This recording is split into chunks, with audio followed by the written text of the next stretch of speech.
Welcome to SSG law academy. हम कर रहे हैं Rajasthan rent control act 2021।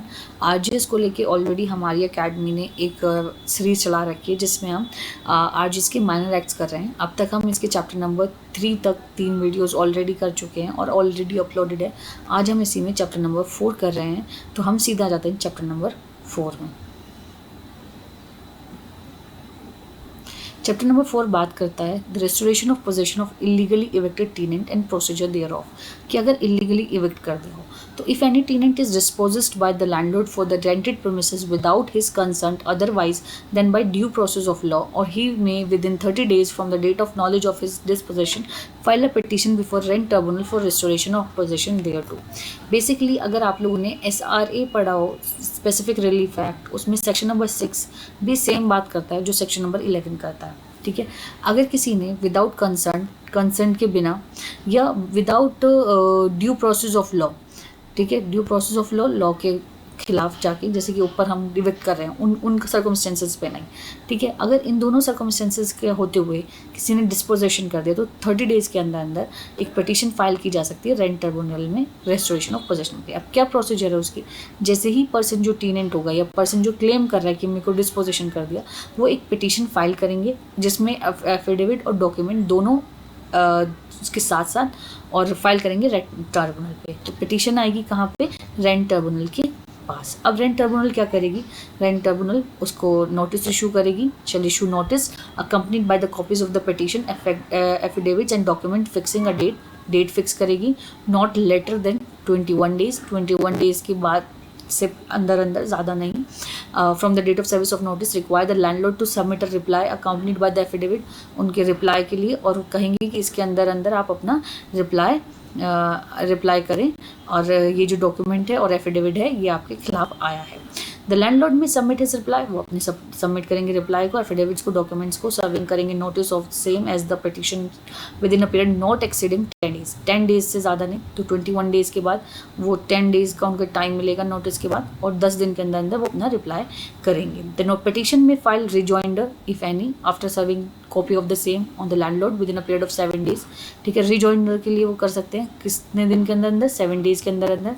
Date of service of the reply, service जैसे ही रिप्लाई किया जाएगा तो ये जो लैंडलॉर्ड हैं वो 7 दिन के अंदर अपना रिजॉइंडर फाइल करेंगे। The rent tribunal shall thereof fix up date of hearing and shall not later than 15 days। फिर 15 days से ज़्यादा नहीं, डेट ऑफ हियरिंग होगी, डेट ऑफ हियरिंग फिक्स की जाएगी, जैसे कि रेंट ट्रिब्यूनल ने कहा है from the date fix for the filing of the rejoinder. तो 7 दिन के बाद सपोज करो रिजॉइंडर फाइल हो गया तो 15 days के अंदर डेट ऑफ हियरिंग होगी।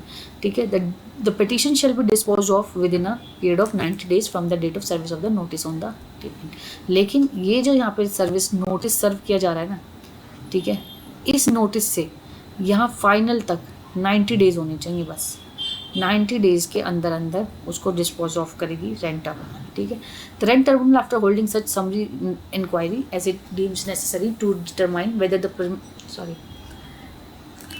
रेंट ट्रिब्यूनल क्या करेगी, समरी इंक्वायरी करेगी।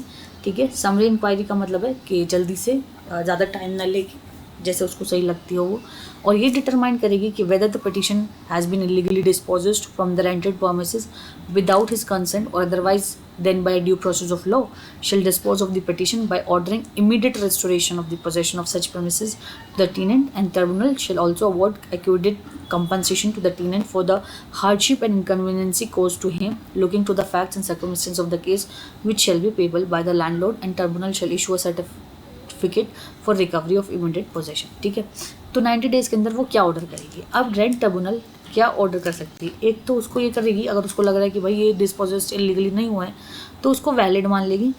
ठीक है, और लैंडलॉर्ड विन कर जाएगा। अगर डिस्पोजिशन इलीगली हुआ है तो ऑर्डर टेनेंट के फेवर में करेगी। टेनेंट को क्या क्या चीज़ दी जाएगी, पोजेशन दी जाएगी और एडिक्वेट कंपनसेशन भी दी जाएगी, क्योंकि उसने एक हार्डशिप लिया है ना, इसलिए, और सर्टिफिकेट इशू कर देगी उसकी for the recovery of immediate possession उसको मिल जाएगी। तो ये रेंट ट्रिब्यूनल कर सकती है, लेकिन ये सब कितने दिन के अंदर विद इन 90 days। तो एक छोटा सा क्विक रिवीजन ये है कि पिटीशन फाइल हुई, पिटीशन में डॉक्यूमेंट्स प्लस एफिडेविट आए, ठीक है। नोटिस सर्व हुआ 21 डेज़ के अंदर 21 डेज़ के अंदर उसको कहा गया कि आप रिप्लाई दो। रिप्लाई कितने दिन के अंदर? 10 डेज़ के अंदर। 10 डेज़ के अंदर वो रिप्लाई देगा। फिर रिजॉइंडर का टाइम दिया जाएगा 7 डेज़, किसको? पिटिशनर को। फिर रिजॉइंडर होगा, फिर रिजॉइंडर के 15 डेज़ के अंदर अंदर डेट ऑफ हियरिंग की जाएगी। और ये नोटिस से लेके फाइनल हियरिंग तक का 90 डेज़, फाइनल कंक्लूजन 90 डेज़ के अंदर अंदर होगा।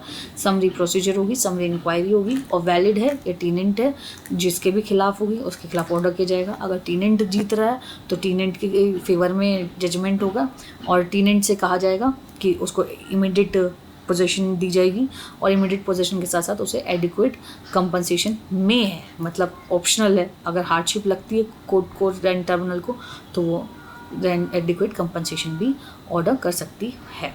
ठीक है, थैंक यू।